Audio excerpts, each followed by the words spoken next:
Friends JPSC PT के first paper के जो क्वेश्चन एग्रीकल्चर से रिलेटेड है उन एरियाज को देख लेते हैं, थोड़े क्वेश्चन को भी देख लेते हैं। एक तो सबसे इम्पोर्टेंट जितने क्रॉप्स है और उनसे जो रिलेटेड डिजीज है वो क्वेश्चन पूछे जाते हैं। तो सबसे पहले जो देखते हैं राइस से पूछा जाता है। राइस में 3 डिजीज मेन होते हैं और बहुत सारी चीजें होती है, लेकिन हम मेन पे बात करते हैं। सबसे पहले तो देखते हैं ब्लास्ट डिजीज होता है, ब्लाइट होता है और सीथ होता है। तो बीबीएस कर लेंगे, ठीक है। तो ब्लाइट, ब्लास्ट और सीथ ये 3 डिजीज होते हैं किसमें? राइस में।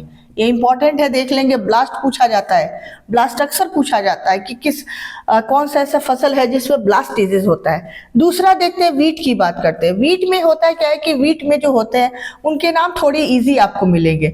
वीट में मेन जो होते हैं ना, माइल्ड्रिव, एक तो मिल्ड्रिव कह सकते हैं, माइल्ड्रिव कह सकते हैं, एक तो ये होता है अलग नाम है। अदरवाइज रस्ट से रिलेटेड रस्ट नाम है, steam rust, leaf rust, stripe rust. ये 3 तरह की तरीके से जो रस्ट डिजीज पाए जाते हैं वो पाए जाते हैं वीट में। तो वीट जब भी आए आपको क्या याद रखना है? रस्ट।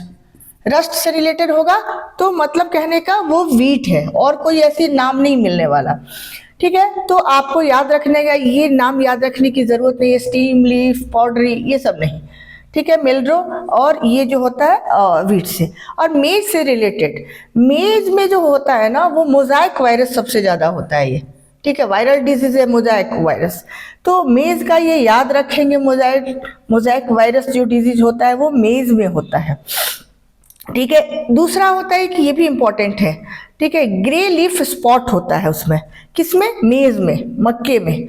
और स्टॉक रोट्स होता है। ये 3 याद रखना है आपको। मेज का पूछा जा सकता है, मेज का वैसे भी आजकल बहुत ट्रेंडिंग है मेज से क्वेश्चन। अब आते हैं दूसरे, पोटैटो में जो होता है वो बैक्टीरिया जो होता है उसको विल्ट कहते हैं, ठीक है। पोटैटो के जो बैक्टीरियल डिजीज होते हैं उसको विल्ट कहते हैं।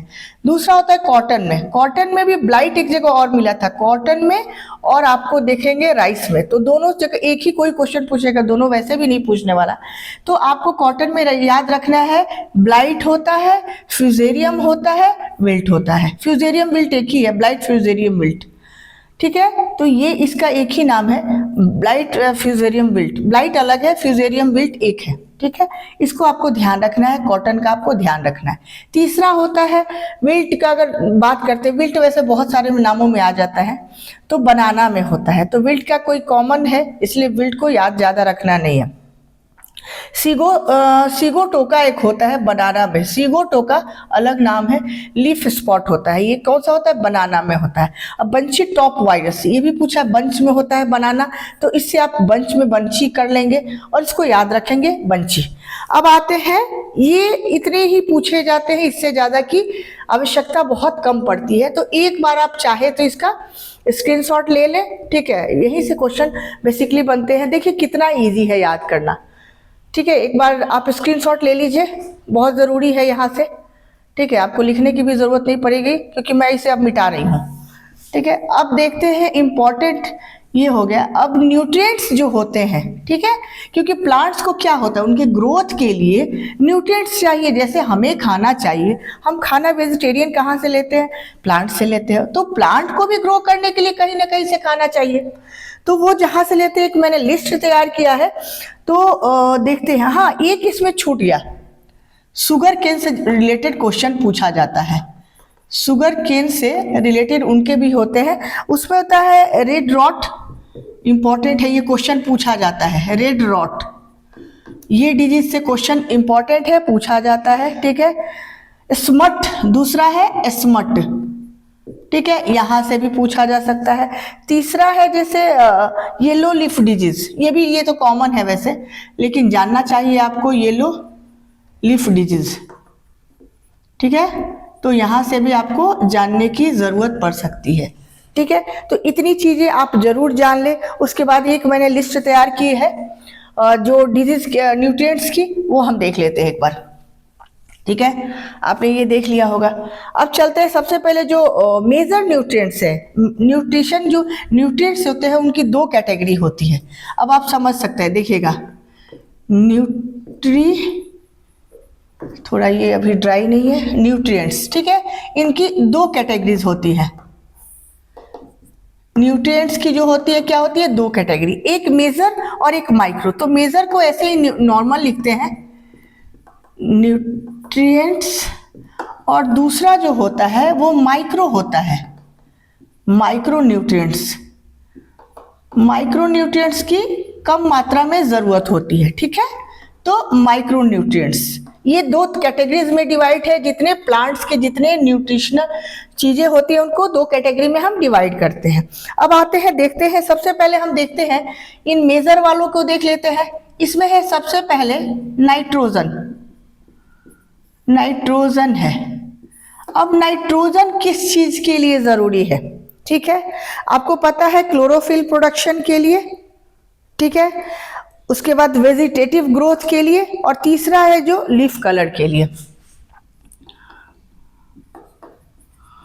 किसके किसके, तीन है, chlorophyll, chlorophyll, vegetative growth,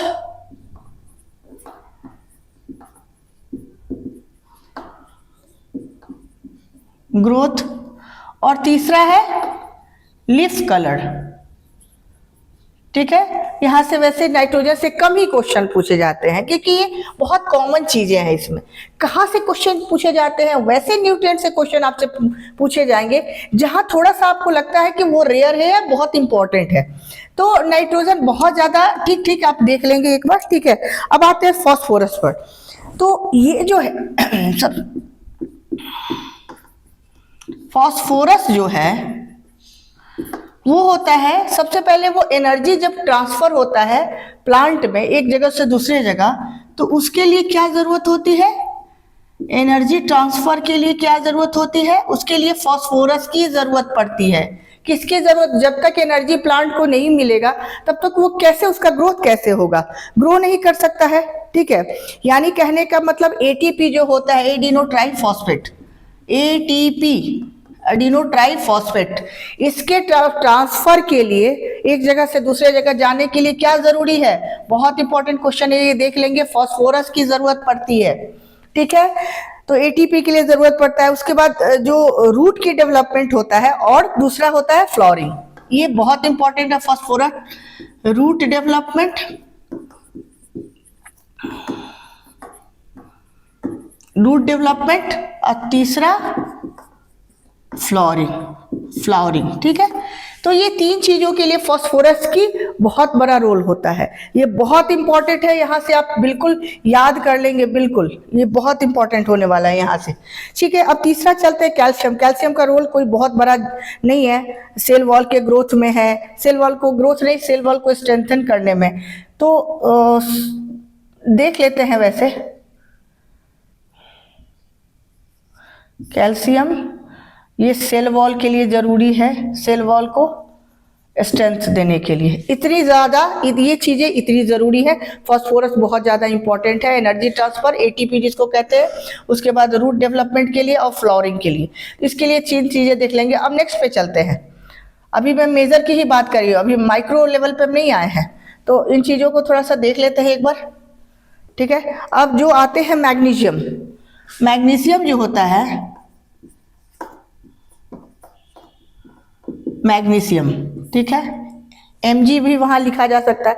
magnesium के क्या है कि ये क्लोरोफिल तो वैसे सब में वैसे है, क्लोरोफिल के लिए और फोटोसिंथेसिस के लिए। ये किसके जरिए है, क्लोरोफिल, फोटोसिंथेसिस, याद रखेंगे, फोटोसिंथेसिस, ये बहुत इंपॉर्टेंट है, मैग्नीशियम का रहना बहुत ज़रूरी है। फोटोसिंथेसिस के लिए मैग्नीशियम बहुत ज़्यादा ज़रूरी है, तो आप वहाँ से देख लेंगे, ठीक है। अब आता है सल्फर,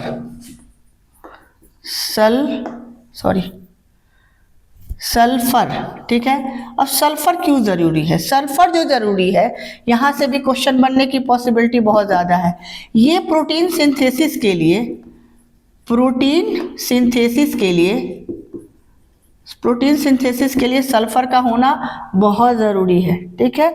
अमीनो एसिड भी यहाँ लिख लीजिए आप, अगर अमीनो एसिड से क्वेश्चन आता है तो आपको याद रखना है कि ये भी उसी से रिलेटेड है, सल्फर, ठीक है। अब आते हैं हम कुछ माइक्रो न्यूट्रिएंट्स की बात कर लेते हैं। ये देख लेंगे, फोटोसिंथेसिस के लिए मैग्नीशियम का होना बहुत ज़रूरी है और प्रोटीन सिंथेसिस के लिए सल्फर का होना बहुत ज़रूरी है।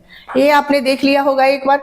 अब नेक्स्ट पे चलते हैं, जो माइक्रोजिन की आवश्यकता कम पड़ती है लेकिन वो भी इक्वली इंपॉर्टेंट होते हैं। उसमें वैसे 16 होते हैं माइक्रो, लेकिन हम 16 की बात नहीं करते हैं, कुछ इंपॉर्टेंट है, ठीक है।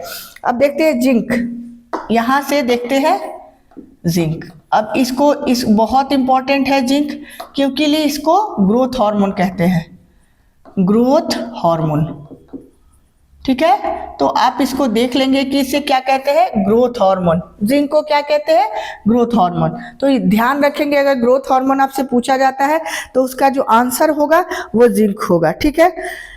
उसके बाद देखते हैं आयरन। तो यहां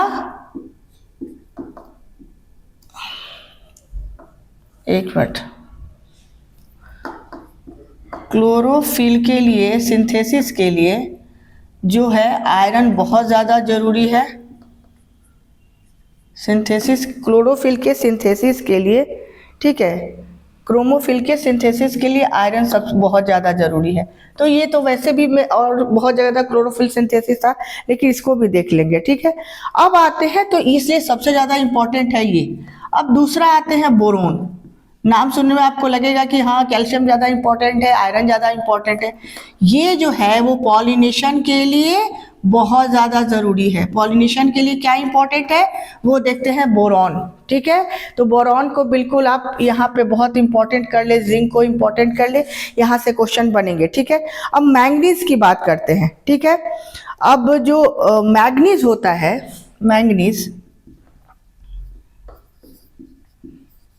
ठीक है, ये जितने भी आपको एंजाइम होते हैं उसके जो एक्टिवेशन होता है एंजाइम के, मैंगनीज एंजाइम के, जितने एंजाइम होते हैं प्लांट में, एंजाइम के एक्टिवेशन के लिए वो काम आता है। ये एक्टिवेशन को, एंजाइम को एक्टिवेट करता है या उसके एक्टिवेशन का काम आता है। अब देखते हैं कॉपर की बात करते हैं, ठीक है। तो रिस्पिरेशन एंड जो रिप्रोड्यूसिव जो ग्रोथ वो होते हैं, रिप्रोडक्शन जो उसके क्या कह सकते हैं हार्मोन होते हैं, वो क्या करता है, कॉपर जो होता है उसको क्या कह सकते हैं हम, उसको हम कह सकते हैं रेस्पिरेशन, नॉट रेस्पिरेशन और रिप्रोडक्शन के लिए काम करता है। क्या करता है, रेस्पिरेशन एंड रिप्रोडक्शन के लिए क्या जरूरी है, आपको देखना है, कॉपर सबसे ज़्यादा ज़रूरी है, ठीक है। अच्छा, एक और होता है जिसका नाम थोड़ा सा मेलिब्डेनम भी कह सकते हैं इसको। ये नाइट्रोजन फिक्सेशन के लिए, मोलिब्डेनम,